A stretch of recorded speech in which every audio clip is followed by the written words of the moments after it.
할렐루야. 오늘은 성서신학 8번째 시간입니다. 우리가 총 10광으로 이어져 있는 이 성숙자반이라는 책을 가지고 생각하는 중에 오늘은 8번째 시간, 성령님의 은사, 그러니까 성령의 은사에 관한 주제로 함께 공부하게 되었습니다. 근데 공과를 먼저 공부하기 전에 지난 7강에 관련돼서 사도신경에 관련돼서 여러분들의 질문이 있었다고 제가 전해드렸습니다. 첫 번째는 그 사도신경을 고백하는 중에 본디오 빌라도에게 고난을 받으사라는 부분, 그러니까 예수님이 십자가에 달리시게 된 게 우리를 대속하기 위한 속죄의 메시아의 사역이라는 의미 말고도 다른 정치적인 의미를 생각해 볼 수 있는데 왜 하필 빌라도가 거기에 빌라도만이 언급되어 있는가 하는 질문이 있었고, 또 하나는 우리 사도신경에는 없는데 이를테면 천주교나 그리스도 종교회나 다른 우리와 가까운 인근 기독교 교파들에게 있는 지옥으로 내려가셨다 하는 뜻, 그걸 우리가 어떻게 이해할 수 있을까에 관한 질문이었습니다. 누가복음 3장 1절을 보면 이렇게 되어 있어요. 디베료 황제가 통치한 지 15해 곧 본디오 빌라도가 유대 총독으로 헤롯이 갈릴리의 분봉왕으로 그 동생 빌립이 이두레와 드라고닛 지방의 분봉왕으로 루사니아가 아빌레네의 분봉왕으로 이렇게 되어 있습니다. 그러니까 누가복음은 본격적인 예수님의 행적을 들려주기 전에 예수님 시대의 유력한 사람들의 이름을 이렇게 언급하고 있는데, 그러니까 로마 제국의 황제는 디베리오, 그러니까 티베리우스라는 사람입니다.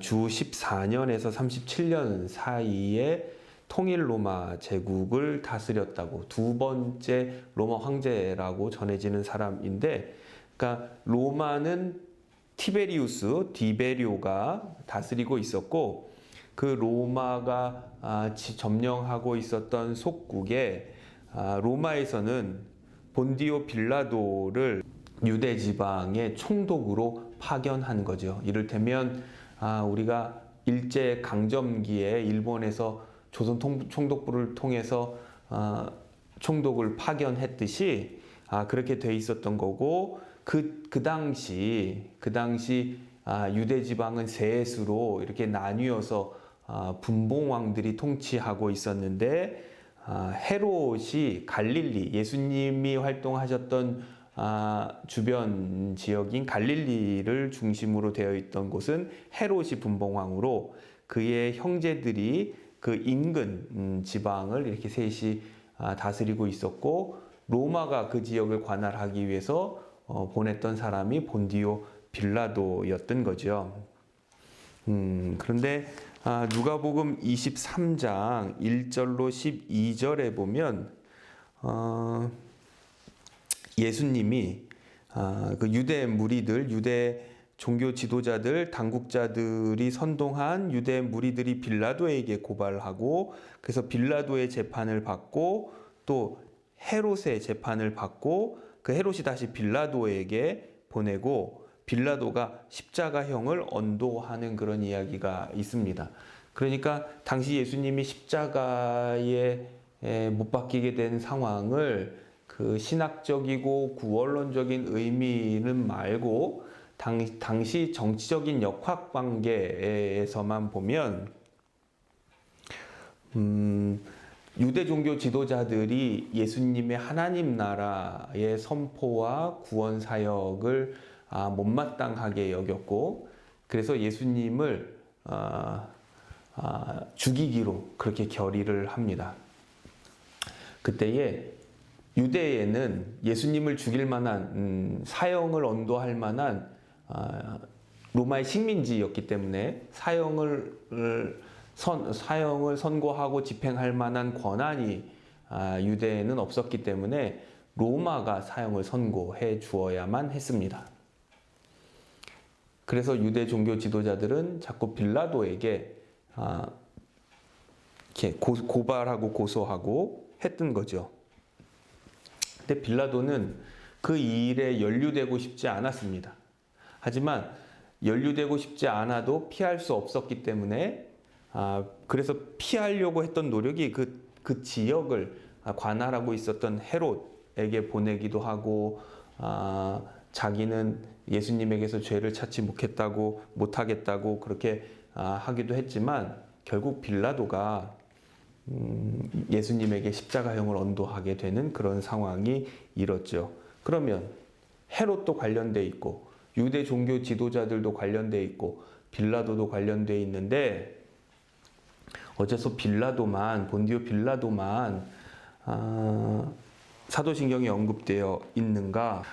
303쪽 위에서부터 7번째 줄부터 보면 하나님이 그에게 모든 권세, 빌라도에게 권세를 위임하셨기 때문에 예수 고난의 책임을 그에게 물으셨다.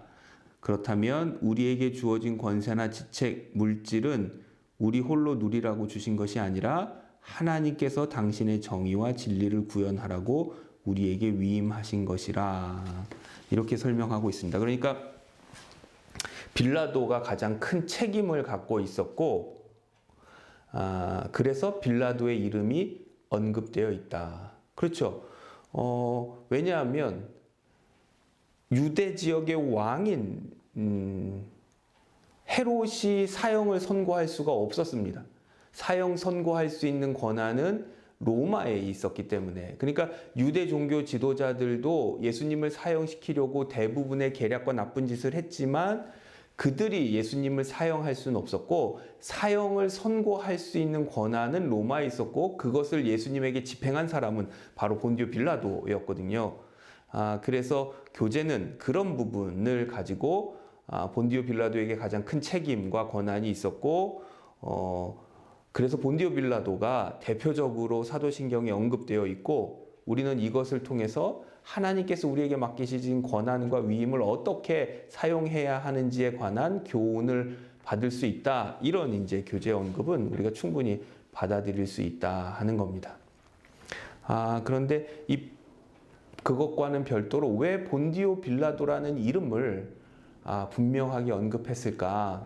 많은 학자들은 이 사도신경에 있어서 역사적 사실성, 그러니까 누가 그 시대는 왕으로부터 해수를 하고 누가 어떤 총독이 통치하던 때 뭐 이런 것으로 시대를 분별하기 때문에 본디오 빌라도 시대라는 것을 그의 이름을 언급함으로 그 역사적 사실성을 부여하고 지켜내고 후대에 전수하려는 그런 의도도 있었다. 이렇게 말합니다. 그러니까 본디오 빌라도라는 역사적인 인물이 사도신경에 언급되므로 이것은 예수 그리스도가 십자가의 고난을 당하시고 죽으셨다는 것, 이것은 역사적 사실이다 하는 것이 후대에도 전수되는데 그런 효과가 있다. 그래서 본디오 빌라도라는 실명이 사도신경에 언급되었다라고 이렇게 풀이하고 해석하는 학자들도 많이 있습니다. 본디오 빌라도에 관한 이야기는 이 정도로 하고요. 그 다음에는 이제 304쪽 이하에 있는 지옥으로 내려가셨다. 그러니까 이게 마지막 금요일, 예수님의 마지막 일주일의 금요일, 성금요일에 십자가에 달려 돌아가시고 죽으셨다가 3일 만에, 그러니까 토요일 지나고 주일 새벽에 부활 승천하시는데, 부활하시는 승천이 아니고 부활하시는데, 예수님이 부활하시는데, 그럼 토요일에 무덤에 누우셨을 때에 예수님이 지옥에 내려가셨다, 음부에 내려가셨다, 이런 전통이 있습니다. 그것이 우리 개신교도들이 가지고 있는 사도신경에는 언급되지 않고 있다, 이렇게 얘기하는데, 교제는 이재철 목사님은 그것이 우리 개신교도들에게도 아주 중요한 의미가 있고 그것을 살리는 게 좋겠다, 이런 제안을 하고 저도 거기에 아주 전적으로 동의합니다. 예수님이 지옥에 내려가셨다는 건 지옥에 있는 땅 아래나 땅 위나 또 하늘이나 모든 권세가 하나님의 손, 하나님의 독생성자 예수 그리스도의 우주적인 그리스도의 통치 안에 있음을 보여주는 것이고, 그리고 하나님은 과거에 죽었던 사람들이나 지금 살아있는 사람들이나 미래에 올 자들 모든 이의 구세주가 되신다. 그러니까 예수님 이전 사람들에게는 예수 그리스도의 나심이 구원 효과를 미치지 못하는 것이 아니라 예수님 이전 사람들에게도 예수 그리스도로 말미암는 구원, 이것이 우리에게 이루어질 수 있다 하는 신학적인 의미가 있습니다. 그러니까 예수님께서 지옥에 내려가셨다는 문구가 우리가 고백하는 사도신경에서 왜 삭제되었는가? 이것은 이제 역사적인 어떤 절차를 통해서 되었다고 이 교재가 설명하고 있고요. 예수님이 지옥에 가셨다는 의미, 죽은 자들을 위해 기도한다는 것에 대해서는 교재가 잘 설명해주고 있습니다. 그러니까 304쪽으로부터 314쪽에 이르는 부분을 잘 살펴보면 좋을 것 같은데, 그러니까 이게 너무 방대하고 이게 중요한 문제, 그러니까 교재에서도 많이 이렇게 다루고 있잖아요. 그러니까 구체적으로 이 지옥에 내려가셨다라는 것에 대해서 어떤 부분이, 그러니까 우리는 어색하죠. 그러니까 평생을 신앙생활 하신 분들도 이런 문구를 처음 만났을 테니까 상당히 어색할 텐데, 일단 중요한 것은 지옥에 있는 사람들조차도 하나님 밖에 있는 사람들이 아니라는 거죠.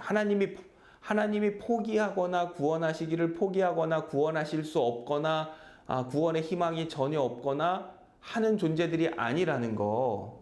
그러니까 망자들조차도 이 구원의 모든 권세는 하나님께 있고 인류의 모든 구원자는 예수 그리스도이시기 때문에 예수 그리스도 이전에 죽은 사람들도 예수 그리스도로 말미암아 구원받을 수 있고, 예수님이 십자가에 달려 돌아가셔 무덤에 누우셨을 때에 그의 영혼은 지하세계 지옥에 내려가서 그리스도의 복음을 선포하셨다. 죽은 자들에게도 그리스도의 구원, 그리스도의 복음을 선포하셨다. 그들도 예수 믿으면 구원받을 수 있다. 라는 사실. 이건 우리에게 참 중요한 일입니다. 그래서 이를테면 어떤 사람은 예수 모르고 죽으면 지옥에서 영원히 죽는다. 영원히 형벌 받는다. 구원의 희망이 전혀 없다. 그렇게 이제 믿고 알고 있는 사람들. 그런 사람들은 이제 예수 모르고 죽은 사람의 장례식에 가서는 너무나 힘들고 슬픈 마음이고 희망이 전혀 없을 거예요. 하지만 우리는 죽은 자들에게도 구원자가 되시는 능력의 구원의 하나님이심을 믿으면 우리는 죽은 자들을 위해서도 그들의 구원을 위해서도 진실되게 기도할 수 있지요. 물론 구원은 그 망자의 구원은 하나님께 달린 일이기는 하지만 하나님께 진실된 마음으로 기도할 수 있고, 그럼 하나님이 들으시고 응답하실 수 있는 거죠. 그런데 지금 이 복음은, 이 성경은, 신앙의 고백은 지금 우리 살아있는 자들에게 전파되는 거예요. 이거는 우리가 알 수 없는 전혀 사변적이고 상상적인 일들이죠. 지금 죽은 자들이 어떻게 되어 있는지, 예수를 모르고 죽은 자들은 어떻게 살고 예수 믿은 사람은 천국에서 어떤 모습일지 우리는 그저 상상할 뿐이지 실제적으로 모르거든요. 그러니까 이것은 그냥 이렇게 사변적인 그런 이야기이고, 근데 정작 교회가 예수 믿으면 구원받는다라는 복음을 전해야 될 대상은 살아있는 우리들이었거든요. 그러니까 이게 그다지 급박한, 그러니까 죽은 자들에게까지 그리스도가 내려가서 복음을 전했다 하는 것은 그렇게 우리 살아있는 자들이 죽고 사는 문제같이 생존의 문제에 걸린 그런 중요한 문제가 아니었다는 거죠. 일단 예수 믿고 구원받은 우리는 예수 믿고 구원받았으니까 그러면 우리의 할아버지의 할아버지는 내가 사랑하는 예수를 모르고 죽은 그들은 어떻게 된 거가 이제 그렇게 그 다음이 중요한 거기 때문에 당장 그리스도의 복음을 전해야 하는 상황이었고 지금 예수 믿지 않는 살아있는 육신의 몸을 입고 살아있는 사람들에게 복음을 전파해서 구원받게 해야 하는 그런 상황에서는 이 지옥에 내려가셨다는 걸 이걸 강조하기보다는 예수 믿으면 구원받는다. 예수 믿지 않으면 지옥에 간다. 이걸 이제 상징적으로 강조해서 복음을 전할 필요가 있었던 거죠. 그래서 강조되지 않았을 뿐 없거나 중요하지 않거나 그런 문제는 아니다. 어쨌든 이렇게 이제 설명을 좀 마쳐 보겠는데 이 영상을 놓고 뭔가 이렇게 설명한다는 일이 좀 쉽진 않고 자꾸 장황해지고 시간이 길어지는 것 같아서 끊어야 될 것 같은데 그렇습니다.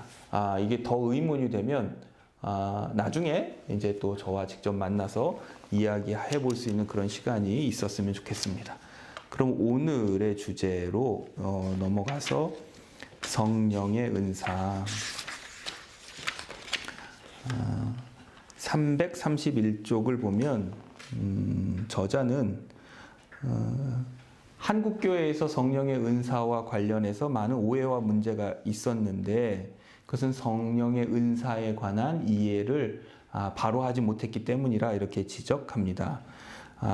성령님의 은사에 대한 그릇된 이해에서 문제와 갈등 뭐 이런 것이 생겼는데 331쪽 밑에서부터 7번째 줄 보면 먼저 은사의 의미에 대해 생각해 보자. 은사를 가리키는 헬라어 동사는 카리조마이다.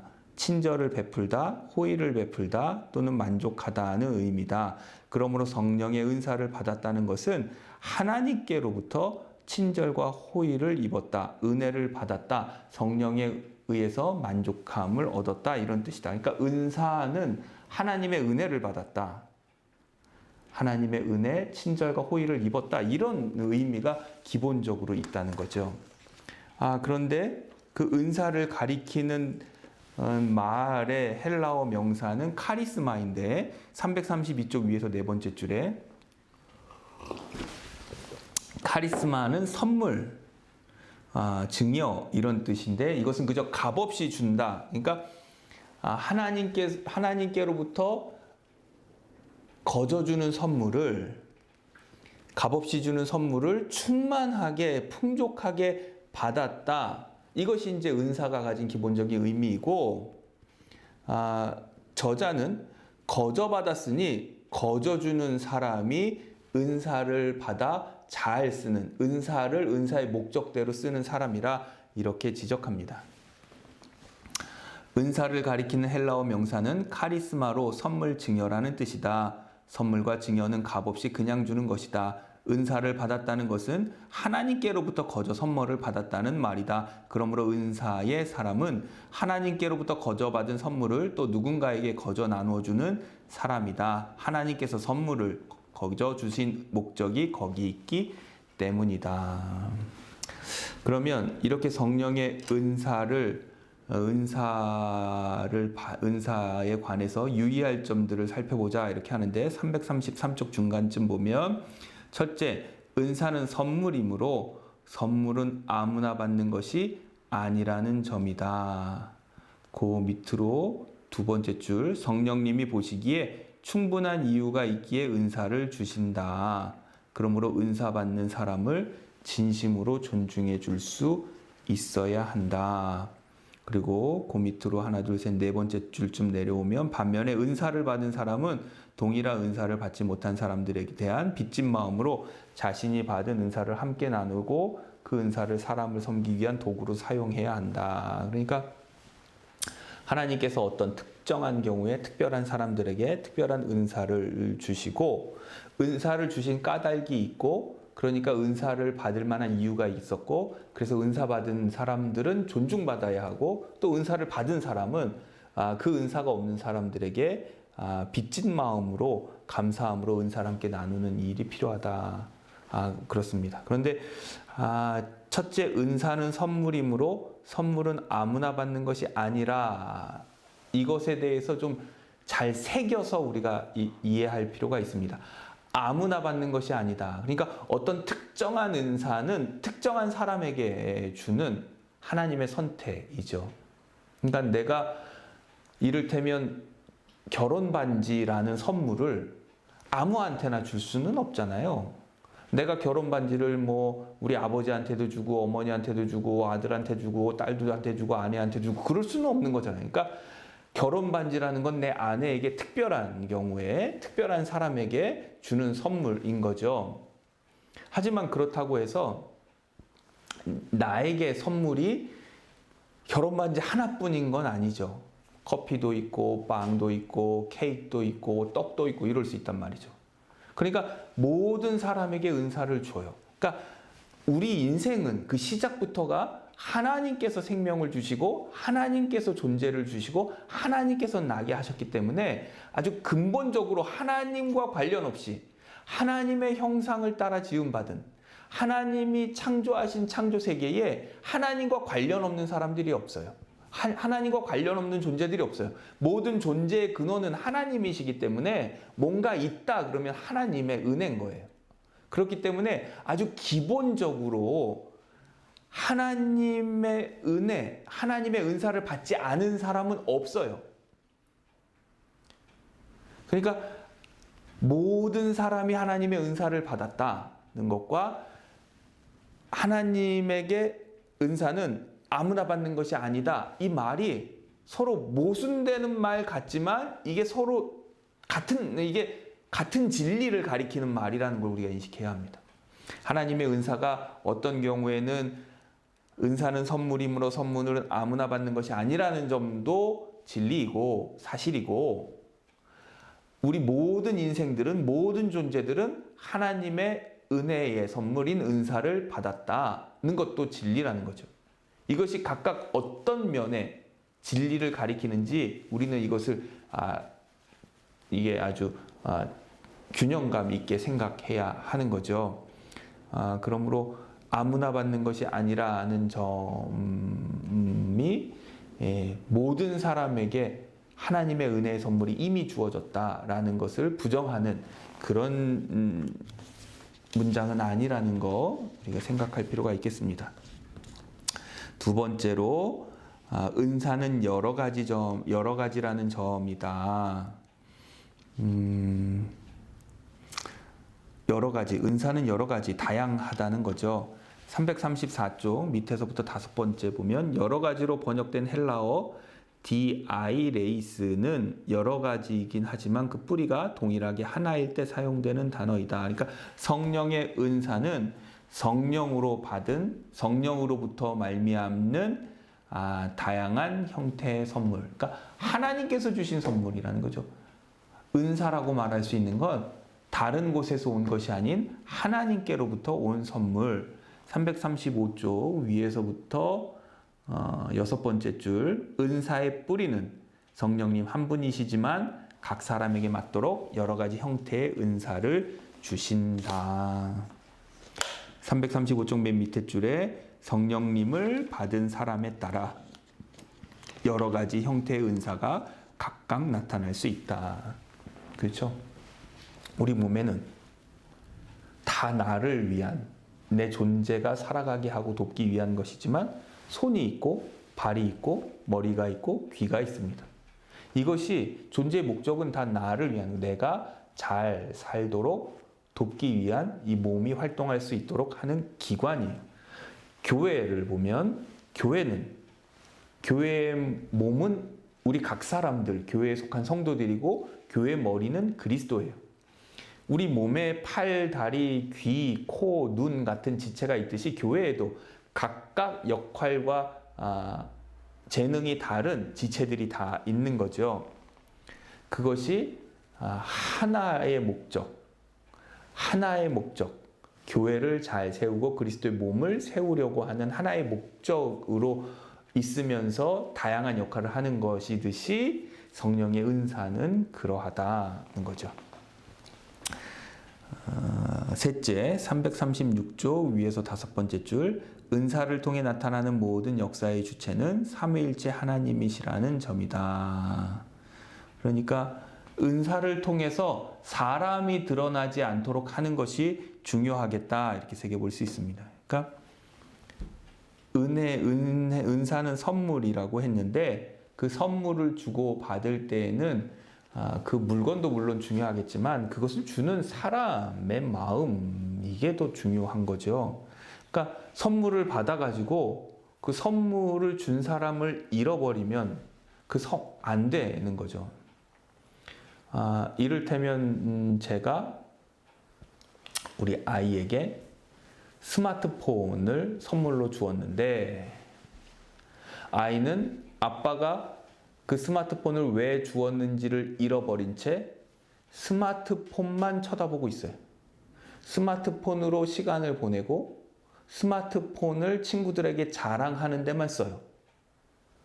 아빠는 그 스마트폰을 통해서 아이와 자주 연락하고 싶고 아이가 좀 더 잘 지내기 바라는 마음으로 주었는데, 아이는 그 스마트폰에 담긴 아빠의 마음을 잃어버린 채 그 스마트폰에만 매여 있고 스마트폰을 사람들에게 자랑하는데, 자기를 과시하는데 사용한다.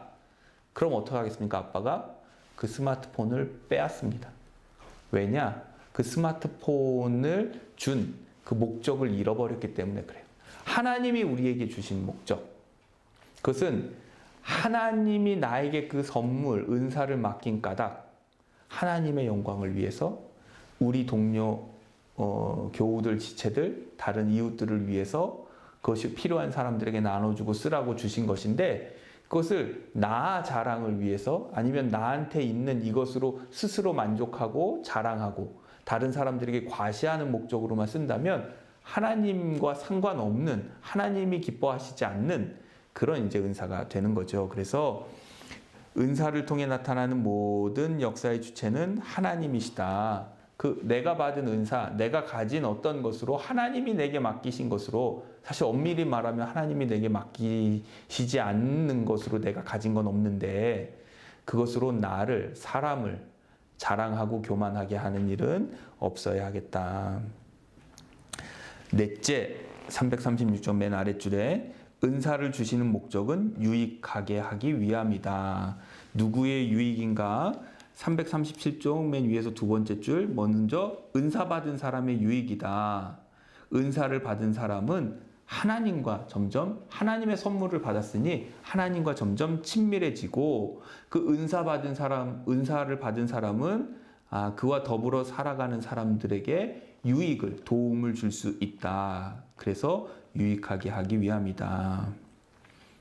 그러니까 그러면서 이 은사 받은 사람에 있어서 은사 때문에 해가 되거나 부적인 의미의 분열을 조장하는 것은 성령의 은사가 아니다. 그러니까 성령의 은사는 교회를 세우고 생명을 살리고 공동체의 덕이 되는 것이 성령의 은사다. 그리고 은사를 받은 그것은 체험과 간격에서 머물러서는 안 되고 잘 활용돼서 하나님의 영광을 드러내고 다른 사람들에게 유익하게 하는 일에 사용되어야 한다. 마지막 유의점, 은사는 선물이므로 337쪽 맨 아랫줄에 은사는 선물이므로 선물은 선물을 주시는 분의 결정하신다는 점이다. 338쪽 중간쯤 보면 은사는 인간의 노력으로 얻는 것이 아니라 성령님께서 당신의 뜻을 따라 당신이 정한 시기에 당신이 정한 것을 주시는 당신의 선물이다. 그러니까 은사를 받아서 이 은사를 가지고 내가 나를 과시한다거나 나를 자랑한다거나 내가 내 개인적인 욕심을 취하는 목적으로 사용해서는 안 되고, 선물이니까 그것을 나한테 맡긴 분, 청지기 마음으로 나한테 맡긴 분, 나에게 위탁하신 분, 그 마음을 기억해야 한다는 사실입니다. 은사는 하나님의 선물이니 하나님이 주신 것으로 나에게 주신 하나님을 기억하는 것, 그게 중요하겠다는 겁니다. 그럼 이제 다음 단락은 은사의 구분인데 교재는 은사를 크게 내적 은사와 외적 은사로 구별합니다. 340쪽 맨 위에 줄에 내적 은사는 우리에게 내적으로 주시는 하나님의 선물이다. 밑으로 5줄 내려와서 외적 은사는 은사를 받는 순간 외적으로 가시적으로 드러난다. 제가 보기에는 좀 세련되지 않은 구별법인 것 같지는 하지만 뭘 얘기하고 싶은지는 우리가 분명히 알 수 있습니다. 그러니까 내면을 풍성하게 하고 은사는 하나님의 선물이니까 선물은 사실 매개이고 선물을 주고받는 사람의 사랑과 친밀함과 교제와 우정이 더 중요하잖아요. 그거는 이제 단지 은사는 그 주고받는 사람들 사이에 그런 이렇게 친밀도 같은 거니까 하나님께서 내게 주신 선물, 이것으로 하나님과 내가 친밀해지는 것, 가까워지는 것, 하나님의 마음을 더 깊이 알아가는 것, 하나님의 마음과 내 마음이 공감되는 것, 이것이 이제 내적 은사라고 한다면 외적 은사는 이게 하나님께서 주신 특별한 능력, 역할, 뭐 이런 것들, 를 말하죠. 병이 고쳐진다거나 방언을 한다거나 잘 가르친다거나 말씀을 잘 이해한다거나 잘 설명한다거나 뭐 이런 것들, 외적으로 드러나는 것들, 사람들에게 보여지는 것, 이런 것들, 그것이 이제 외적 은사다, 이렇게 이제 구별하고 있습니다. 그래서 요지는 그렇습니다. 모든 외적인 은사가 자기를 과시하는 데 쓰여져서는 안 되고 내적으로 풍성하게 하고 하나님과 친밀해지는 쪽으로 발전시키고 사용해야 한다. 그것이 이제 교재가 내적 은사와 외적 은사를 구별해서 권면하는 내용의 요지입니다. 340쪽 중간쯤 보면 내적 은사와 외적 은사에 대해 우리가 유의해야 할 3가지 사항. 첫째, 내적 은사는 모두의 유익을 위해 사모하고 강구하는 자에게 주어지지만 외적 은사는 하나님의 필요와 뜻에 따라 주어진다. 그러니까 내적 은사는 아주 존재론적인 거, 하나님의 은혜 밖에 있는 사람은 없거든요. 그것을 알고 있거나 모르고 있거나 감사하거나 외면하거나의 차이지만 모든 존재들은 하나님의 은혜로 말미암아 나게 되었죠. 그러니까 하나님의 선물을 이미 받은 거예요. 그래서 내적 은사는 사모하는 이들에게, 신앙인들에게 특별히 더 주시는 거지. 외적 은사는 이를테면 특정한 외적 은사는 하나님의 필요와 뜻에 따라 주어지는데, 저는 사실 모든 그리스도인들에게는 그 형편과 처지에 따른 모든 외적인 은사, 여기서 말하는 외적인 은사도 있다고 그렇게 믿습니다. 그러니까 내가 알고 있던 모르고 있던, 인지하지, 다른 사람들이 주목하던 주목하지 않던 내적 은사든 외적 은사든 모든 그리스도인들, 모든 신앙인들에게는 다 하나님이 주셨다. 그것을 잘 깨닫고 잘 활용하는 것이 있는가, 또 사람들이 주목하는가 주목하지 않는가, 뭐 이런 정도의 차이가 있을 뿐이지, 하나님은 하나님 입장에서 아주 좋은 귀한 아름다운 선물, 이것을 은사를 모든 사람에게, 모든 그리스도인들에게 주셨다. 저는 그렇게 믿습니다. 둘째, 340쪽 밑에서 6번째 줄, 둘째, 성령님의 은사와 관련된 모든 문제는 외적 은사에서 드러난다. 왜 그런가? 이 외적 은사에는 자기를 과시하는 그런 일이 있기 때문에 아무리 좋은 은사로 자기 과시, 자기 자랑, 교만이 있어서 공동체를 갈등이 있게 하고 분열 있게 한다면 그것은 좋지 못하다. 그래서 341쪽 밑에서부터 6번째 줄에 셋째, 그러므로 외적 은사는 반드시 내적 은사로 승화되어야 한다. 외적 은사를 가지고 쓰고 자랑하고 자기 만족에 치우치면 자기 교만에 빠질 수 있기 때문이라 그렇게 경계합니다. 그러면 이제 고린도전서의 말씀을, 고린도전서 12장 8절로 10절의 말씀을 가지고 내적 은사가 어떤 것인지 설명하고 있는데, 고린도전서 12장 8절로 9절 교재에 있는 것을 제가 읽으면 어떤 사람에게는 성령으로 말미암아 지혜의 말씀을, 어떤 사람에게는 같은 성령을 따라 지식의 말씀을, 다른 사람에게는 같은 성령으로 믿음을. 그래서 본문이 언급한 지혜의 말씀, 지식의 말씀, 믿음이 모두 내적 은사다. 그러니까 지혜의 말씀, 지식의 말씀, 믿음, 이것이 어떤 것인지를 또 설명하고 있는데, 지혜의 말씀은 먼저 342쪽 밑에서부터 9번째 줄 보면 내적 은사인 지혜의 말씀은 하나님의 말씀으로 자기 인생을 건져 올릴 수 있는 말씀 적용의 능력이라 이렇게 설명하고 있습니다. 그러니까 어떤 상황에 어떤 말씀을 붙들고 우리가 할 수 있는지, 이런 지금 겪고 있는 상황에 어떤 지혜, 어떤 말씀이 담고 있는 지혜가 내게 적용한지, 이것을 이제 깨닫고 알게 하는 것이 지혜의 말씀의 은사다, 이렇게 얘기합니다. 343쪽 밑에서부터 5번째 주면 대부분의 그리스도인들이 자신의 인생이 실패했을 때 당장 무슨 말씀을 붙잡아야 할지 모른다. 성공했을 때에도 무슨 말씀을 쫓아야 할지 모르기에 그만 자기 교만의 늪에 빠져버리고 만다. 불치병으로 사형 선고를 받았을 때에도 무슨 말씀을 의지해야 할지 알지 못한다. 삶의 궁금함에 빠져있는 믿음의 형제에게 자신이 무슨 말씀으로 권면하느냐에 따라 상대를 죽일 수도 있고 살릴 수도 있다. 아무리 성경을 많이 읽어도 말씀이 필요한 삶의 현장에 적절한 말씀을 찾아 적용하지 못한다면 아무 소용이 없다. 그래서 우리는 겸손하게 지혜의 말씀의 은사를 구해야 한다.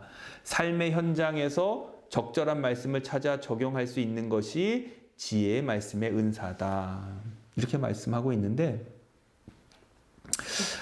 저는 그냥 우리가 고난당하고 아프고 고단하고 궁핍할 때 우리의 구원은 예수 그리스도니까, 우리의 구원자는 예수 그리스도시니까 예수 그리스도를 붙들면 좋을 것 같아요. 그리고 예수 그리스도의 행적, 말씀, 지혜는 주로 복음서에 담겨 있으니까 복음서의 말씀이나 혹은 로마서라든지 사도 바울이 복음의 정수를 설명하고 있는 그런 말씀들을 보면 되지 않을까. 그러니까 공궁한 상황, 구원이 필요한 상황에 우리의 구원자는 예수 그리스도시니까 예수 그리스도를 붙들면 된다.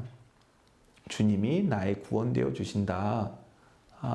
그렇게 좀 사족을 제가 달고 싶습니다. 내적 은사 가운데 두 번째 은사인 지식의 말씀은 무엇인가? 345쪽 맨 위에 줄에 두 번째 은사인 지식의 말씀, 내적 은사 가운데 두 번째 은사인 지식의 말씀은 말씀을 해석하는 은사이다. 지혜의 말씀은 말씀을 적용하는 은사라고 했다. 이 은사는 영어로 표현하면 application이 적용이라는 뜻인데, 그리고 지식의 말씀의 은사는 즉 말씀을 해석하는 은사, interpretation, 해석이라는 뜻인데, 그렇다. 그러니까 이단들이 성경에 대한 지식은 많지만 그 성경을 바로 이해하는, 바로 그 내용을 알지 못하면 그릇된 해석에 빠질 수 있는데, 두 번째 지식의 말씀이라고 하는 것은 성경이 기록된 그 본래 의도대로 잘 이해하는 것, 왜곡시키지 않는 것, 그것을 말하는 것이라 얘기합니다. 그래서 346쪽 중간쯤 보면 모든 말과 글에는 외시의 의미와 함축의 의미가 있다. 외시의 의미는 겉으로 드러나 보이는 의미이고 함축의 의미는 그 속에 내포된 의미이다. 그 속에 내포된 의미를 잘 찾아야지, 그 속에 내포된 의미를 잘 깨닫는 것이 이 내적 은사의 두 번째인 지식의 말씀을 뜻한다. 이렇게 교재는 설명합니다. 그러면서 형제의 눈 속에 있는 티, 내 눈에 있는 들보, 이 말씀을 예로, 또 너희는 거룩하게 입맞춤으로 서로 문안하라. 이것을 외시 의미와 함축 의미가 어떤 것인지로 예를 들어 이것을 설명해 주고 있습니다. 그리고 내적 은사 중 세 번째 은사는 348쪽 위에서부터 7번째 줄, 내적 은사 중 세 번째 은사는 믿음이다. 사람들은 은사로부터 믿음을 일반적인 믿음과 구별해서 산을 옮길 만한 특별한 능력을 행하는 믿음으로 이해하려 한다. 은사는 어떤 특별한 산을 옮길 만한 특별한 능력을 행하는 믿음, 그것도 일리가 있겠지만 하나님의 말씀이 믿어지는 것, 그것이 하나님이 나를 향한 뜻, 하나님의 말씀, 성경의 말씀이 나를 구원에 이르는 도리와 구원에 이르는 충분한 표준이 됨을 믿는 것, 그게 나를 위한 구원이라는 사실을 믿는 것, 그것 자체가 은혜다, 은사다 이렇게 설명하면서 몇 가지 이 간증을 들려주고 계십니다. 6번째 줄, 이처럼 믿음은 선물이다. 수도원에 산다 해도 성령님께서 믿음을 선물로 주시지 않으면 성경을 아무리 읽어도 성경이 하나님의 계심의 증거가 되지 못한다. 그러니까 성경을 읽고 그 뜻이 헤아려지고 믿어지고 알아지는 것, 이거 모든 게 은혜의 선물, 은사라는 거죠. 조금 더 내려와서 중간쯤 보면 349쪽 중간쯤 보면 이제 믿음의 의미를 한 차원 더 높이 생각해 볼 필요가 있다. 헬라어로 믿음은 피스티스인데 신실, 충성을 의미하기도 한다. 다시 말해 헬라어로 신실, 충성, 믿음이 구별되지 않는다. 성경을 읽다가 믿음이란 단어가 나올 때 신실 또는 충성으로 대체하면 그 의미를 더 정확히 이해할 수 있다. 그러니까 이 믿음이라는 것을 우리가 어떤 선입관에 빠질 수가 있는데, 뭐 이를테면 산을 옮길 만한 특별한 능력에만 이제 믿음이 관련되는 것처럼 생각할 수 있는데, 그 믿음 대신 신실한 말과 충성이란 말을 같이 생각하면 그 믿음이 본래 무엇을 뜻하는 것인지, 하나님의 은사의 선물로 믿음이 어떤 것인지 잘 이해할 수 있다 이렇게 설명합니다. 350쪽 맨 위에 보면 그리스도인들인 내가 믿는다고 말할 때 자신의 생각과 판단을 믿는 경우가 허다하다. 자기 욕망이 원하는 것을 하나님의 이름으로 포장하여 그것을 믿음이라고 믿고 싶어 하는 것이다. 우리가 믿음의 은사를 받아야 하나님의 말씀에 신실해져서 자기를 부인하고 말씀을 믿으면서 말씀에 충성하게 된다. 350쪽 밑에서부터 8번째 줄, 지금까지 살펴본 3가지의 내적 은사는 모두 말씀과 관련되어 있다. 말씀을 적용하는 은사, 말씀을 해석하는 은사, 말씀을 믿는 은사다. 그러면 외적 은사는 어떤 것들이 있는가? 351쪽에 고린도전서가 말하는 외적 은사, 고린도전서 12장에서는 6가지 외적 은사를 말한다. 어떤 사람에게는 한 성령으로 병 고치는 은사를, 어떤 사람에게는 능력 행함을, 어떤 사람에게는 예언함을, 어떤 사람에게는 영들 분별함을, 어떤 사람에게는 각종 방언 말함을, 어떤 사람에게는 방언들 통역함을 주시나니. 그래서 첫 번째 외적 은사는 신유 은사, 병 고치는 은사다 이렇게 말씀합니다. 그러면서 이 병 고치는 은사의 유의할 사항으로 351쪽 중간쯤 보면 첫째, 병 고치는 즉 신유의 은사는 결코 만병통치가 아니다. 그러니까 신유 은사를 강조하는 집회나 교회에서 이렇게 뭐 병 고치는 뭐 이런 신유 은사 뭐 이렇게 해서 믿음이 좋은 사람은 병이 나음 받고 병 낫지 못한 사람은 믿음이 없고 이런 거 좀 조심해서 생각할 필요가 있다. 요즘같이 의학이 많이 발달돼 있는 경우에 하나님은 병원과 의술 그리고 의학은 또 다른 하나님의 은혜의 선물이기 때문에 이런 신앙적인 기도와 뭐 금식과 이런 것으로 병을 고치려고만 매달리는 건 건강한 신앙의 태도가 아니다. 이런 이제 교훈을 지적을 하고 있습니다. 저도 공감하는 바입니다. 352쪽 위에서 4번째 줄 둘째, 하나님께서 자신의 병을 치유해 주시지 않았다며 신앙의 실패자로 인생을 마감하는 사람들이 있다. 참으로 안타까운 일이다. 하나님께서 내 병을 고쳐주시는 것도 은혜이지만 고쳐주시지 않는 것, 그 병이 무조건 나쁘기만 한 것은 아니고 병이 주는 유익이 있다.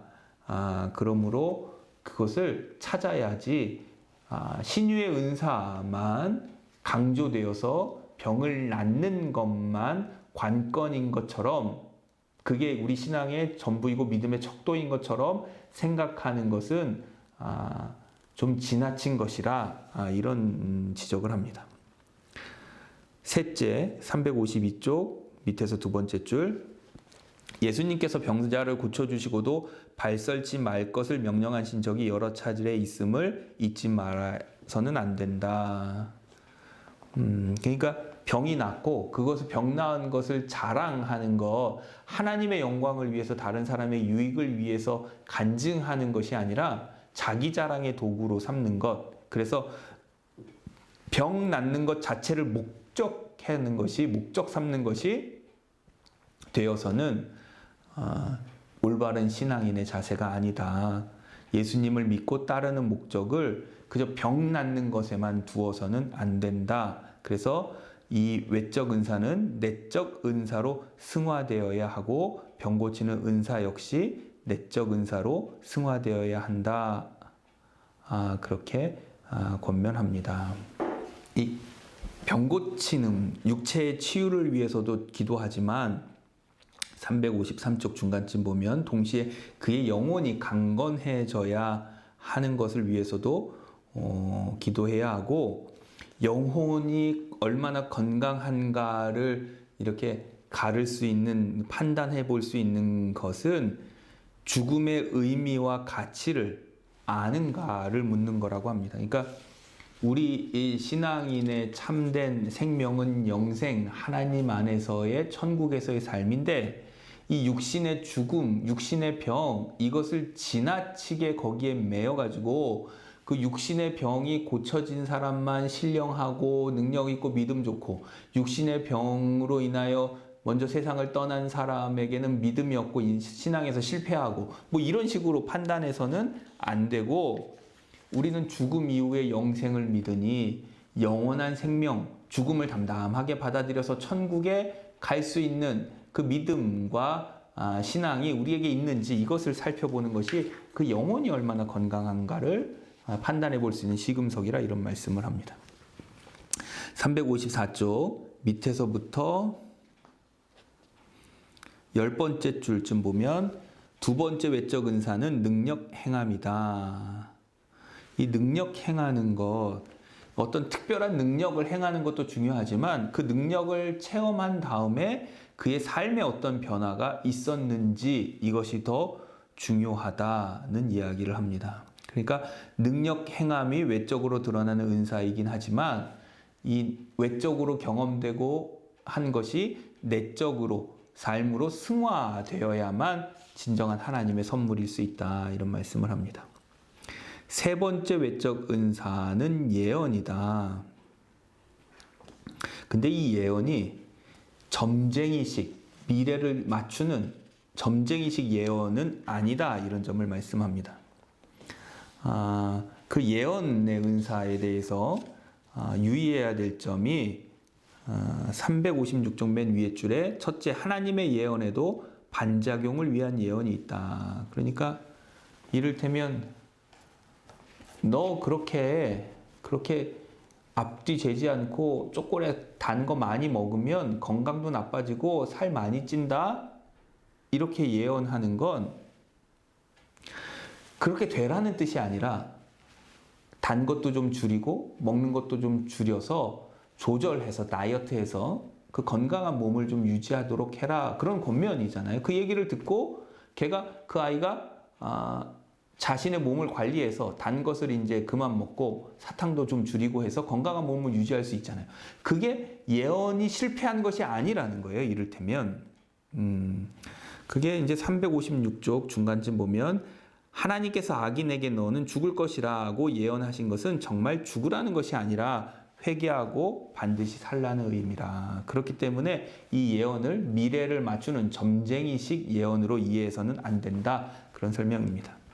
그리고 둘째, 점쟁이식 예언 기도에 매달리면 예수님의 제자가 되는 것이 아니라 점쟁이식 예언을 하는 바로 그 사람에게 매여서 노예로 전락하는 이런 문제가 있고, 또 358쪽 위에서부터 11번째 줄, 이 점쟁이식 예언을 경계해야 할 세 번째 이유는 인간이 그런 예언에만 의존해서 살아간다면 하나님이 맡기신 인간의 자율적인 삶을 잃어버리게 된다.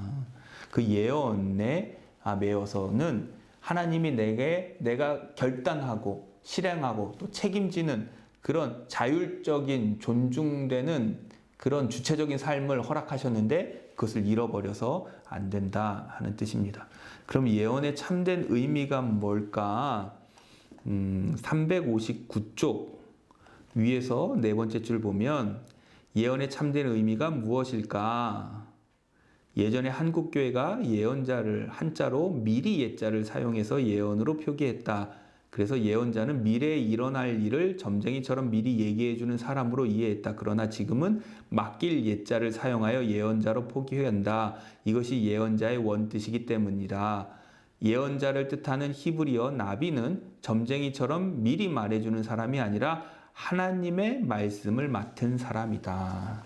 예언자란 하나님의 말씀을 맡은 사람, 하나님의 말씀을 맡은 사람이 예언자이다. 그래서 360쪽 위에서부터 8번째 줄 보면 이와 같이 예언의 본뜻을 알지 못하면 예언에 대한 오해로 인한 실족이 하기 쉽다. 예언의 은사 역시 그래서 내적 은사로 승화시켜야 한다. 네 번째 외적 은사는 영들 분별이다.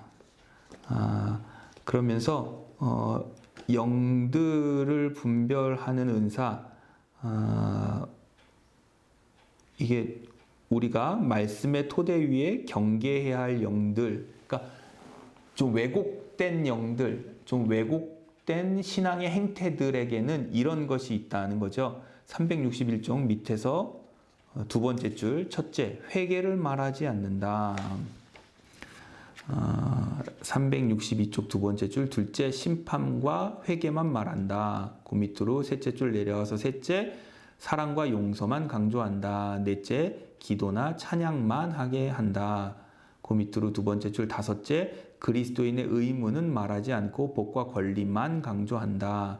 여섯 번째, 욕망을 불어일으키게 한다. 그러니까 뭐 하나에만 강조하고 다른 것을 무시하는 것이 이 왜곡된 영들, 경계해야 할 영이라 이렇게 분별합니다. 그러니까 모든 것에 균형 있게 우리 몸도 온 몸이 몸과 마음과 영혼이 다 건강해야 하듯이 모든 것에 균형 있게 회개, 심판, 사랑, 용서, 기도, 찬양, 그리스도인의 의무, 복과 권리, 뭐 이런 것들에 다 균형이 있어야 건전한 은사이다. 이렇게 이제 설명하고 있습니다.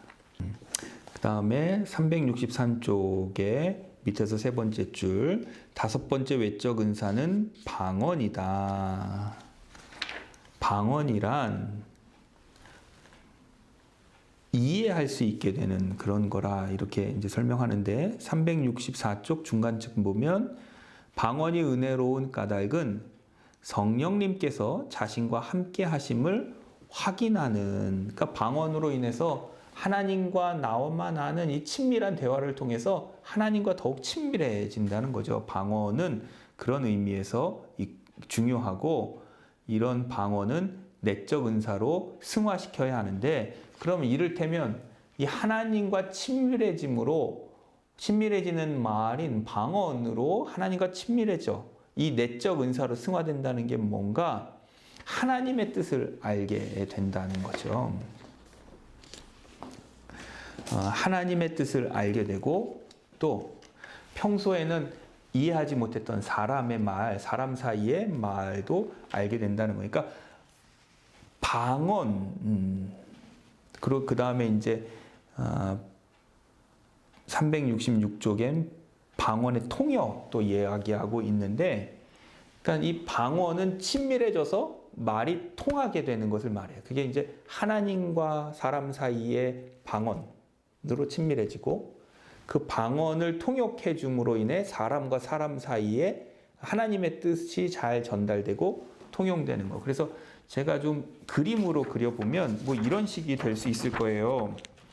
방언으로 나와 하나님이 이렇게 서로 상통하면서 친밀해지고, 또 방언을 통역할 수 있는 은사로 나와 사람이 이렇게 사람 사이에 친밀해지고, 사람 사이에 이렇게 친밀해지는데, 사람하고 하나님이 서로 이렇게 친밀하지 않은 사람이 있단 말이에요.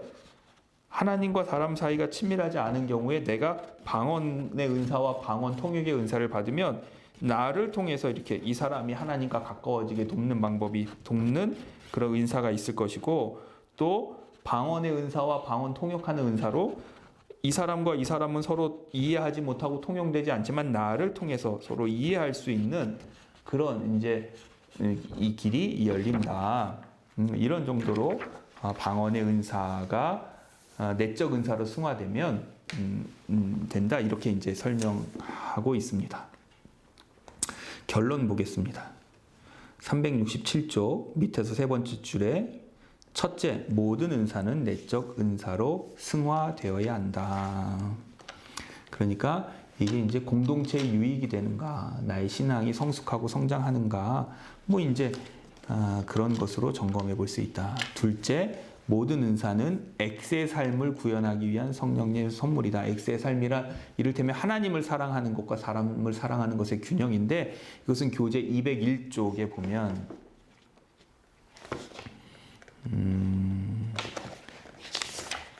이쪽에 보면 이렇게 201쪽에 보면 이렇게 있으니까, 혹시 X의 삶이 기억이 잘 안 나시면 교재 201쪽 이것을 이제 살펴보면 좋겠습니다.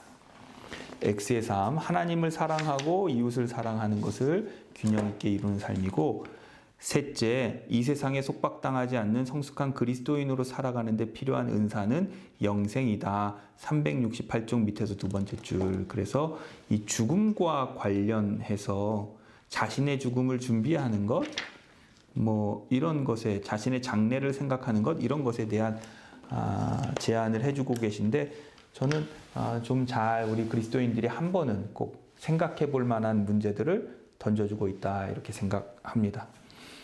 이 죽음의 문제도 정말 많은 이야기를 하고 싶지만 정말 오늘은 너무 많은 시간이 흘러갔기 때문에 이 정도로 마치겠습니다. 다음 주에는 9강인 사랑을 하고요. 그리고 한 주 쉬고 10강인 그리스도인의 사회생활, 이렇게 이제 두 강을 남겨두고 있는데, 이제 9강은 이재용 목사님이 강의해 주실 것이고 10강은 우람 목사님이 강의해 주실 겁니다. 저는 이 성숙자반 강의는 이것으로 영상 강의는 마치도록 할 텐데, 혹시 질문이 있으면 오늘 제가 서두했던 방식으로 간단하게 그 질문에 대해서 응답하는 방식으로 출연할 수 있게 될지는 잘 모르겠습니다. 그리고 2학기에는 이 책의 후속판이라고 할 수 있는 사명자반을 우리가 하려고 계획하고 있으니까요. 우리가 잘 마무리 짓고 또 이제 잘 이어갈 수 있도록, 그리고 2학기에는 어떻게 대면하는 그런 클래스도 개설이 돼서 좀 활발하게 직접 얼굴과 얼굴을 보면서 의논하고 토론하고 그렇게 공부하는 그런 기회의 장이 열리기를 그렇게 기대해 봅니다. 기도하겠습니다. 사랑과 긍휼이 많으신 하나님, 날마다 우리에게 새날을 더하여 주시는 하나님, 하나님이 우리에게 생명을 주시고 삶을 주셔서 우리가 이 땅에 살아가게 되었는데, 이 모든 것이 하나님의 은혜의 선물임을 우리가 깨닫습니다.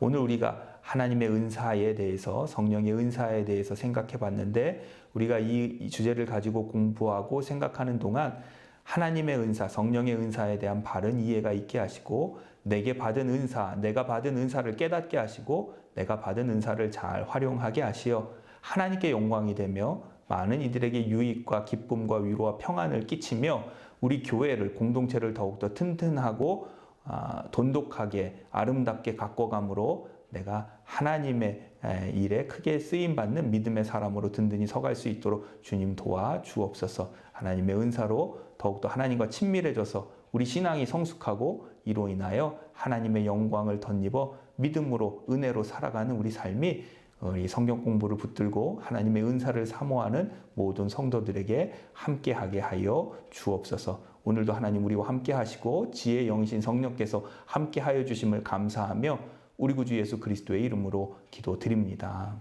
아멘.